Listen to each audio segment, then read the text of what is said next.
ان کو کیا فکر ہے؟ اگر ان کو فکر ہوتی، یقین کریں صبح فون کرتے اپوزیشن لیڈرز کو، سینیٹ کے اپوزیشن لیڈر کو، عمر ایوب صاحب کو، شبلی صاحب کو، ساروں کو بلاتے اور کہتے آپ فوراً جائیں اڈیالہ جیل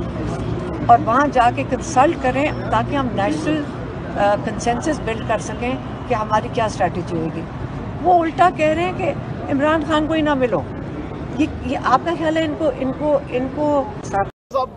انڈیا کا، بھارت کا یہ وتیرہ ہے ماضی میں بھی کہ وہ ہمیشہ سے فالس فلیگ آپریشن کرتا ہے، بے بنیاد الزامات پاکستان پر عائد کر دیتا ہے، بغیر ثبوتوں کے پروپیگنڈا کیا جاتا ہے۔ اس وقت بھی انڈین میڈیا بہت زیادہ پروپیگنڈا کر رہا ہے پاکستان کے خلاف، اور جو سندھ طاس معاہدہ ہے اس کو بھی بذات خود انہوں نے اپنی طرف سے معطل کر لیا کہ جو شک 4 ہے اس میں باقاعدہ طور پر کہا گیا ہے کہ کوئی بھی فریق اپنے طور پر اس کو ختم نہیں کر سکتا۔ تو اس کے کس طریقے سے پاکستان اس کو ٹیک اپ کرے گا انٹرنیشنل کورٹ؟ دیکھیں پاکستان کو ان کو فوری چاہیے کہ عمران خان کو یہ جو ہے ریلیز کریں، فوری چاہیے کہ عمران خان کو جو ہے یہ میٹنگ جو ہو رہی ہے سیکیورٹی کونسل کی ان کی اس میں شامل کریں، کیونکہ عمران خان کی آواز ہی اس کو قوم کو متحد کر سکتی ہے۔ دیکھیں فالس فلیگ آپریشن جو انہوں نے کیا ہے، پہلے بھی کیا تھا پلوامہ پر، اب بھی وہ فالس فلیگ آپریشن ہے، یا واقعی جو ہے کشمیری ریزسٹنس، اگر آپ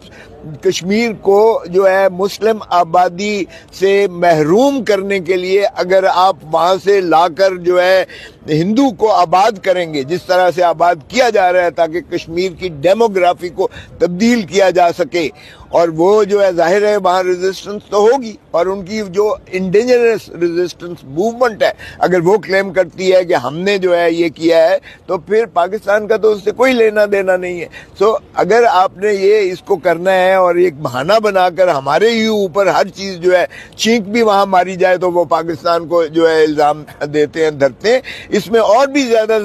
ضروری ہے کہ پاکستان کی عوام اور پاکستان کی فوج کے درمیان کوئی خلیج نہ ہو۔ اسی لیے ہم کہتے ہیں آئین کی پاسداری عملداری کیجیے گا، کیونکہ عمرانی معاہدے کے ذریعے ہی ہماری فوج ہے۔ خان صاحب 2021 کے اکتوبر میں پاکستان بزنس کاؤنسل دبئی کے اندر کوئی ٹریننگ کر رہا تھا، تو وہاں پر ایک صاحب میرے پاس آئے، انہوں نے کہا کہ میں آپ کو آبزرو کرتا ہوں کہ آپ کچھ سیشنز کرتے ہیں تو آپ کو لیڈرشپ کے اوپر بہت اچھی بات کرتے ہیں، تو میں عمران خان کے بہت قریب ہوں، اور عمران خان نے مجھے کہا ہے کہ پوری دنیا سے کچھ لیڈرز اکٹھے کرو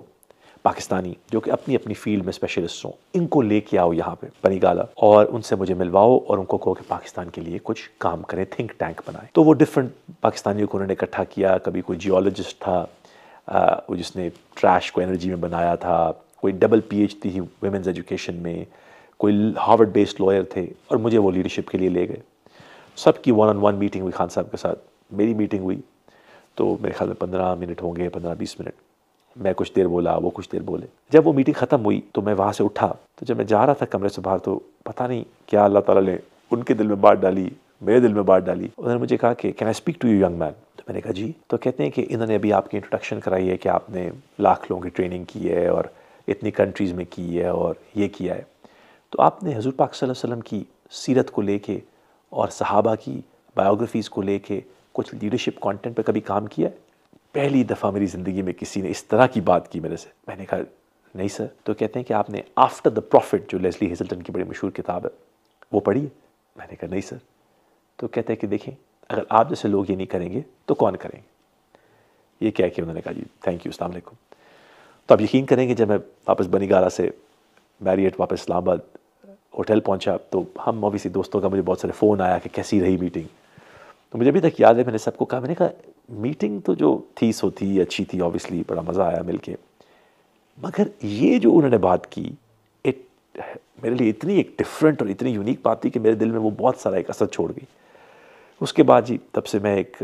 اپنی جرنی کے اوپر ہوں یہ سمجھنے کے لیے کہ 1440 سال ہو گئے، وہ کون سے ایسے فیصلے ہمارے پیغمبر حضور پاک صلی اللہ علیہ وسلم کے لیڈرشپ کے اوپر، ڈیسیجن میکنگ کے اوپر، اسٹریٹجی کے اوپر، انٹرپرینورشپ کے اوپر، وہ کون کون سے فیصلے ہیں جن سے ہم سیکھ سکتے ہیں، جو پھر اب میری زندگی کی جو مین چیز ہے جو میں چاہتا ہوں کہ اللہ تعالیٰ میرے سے کوئی کام لے لیں دین کا،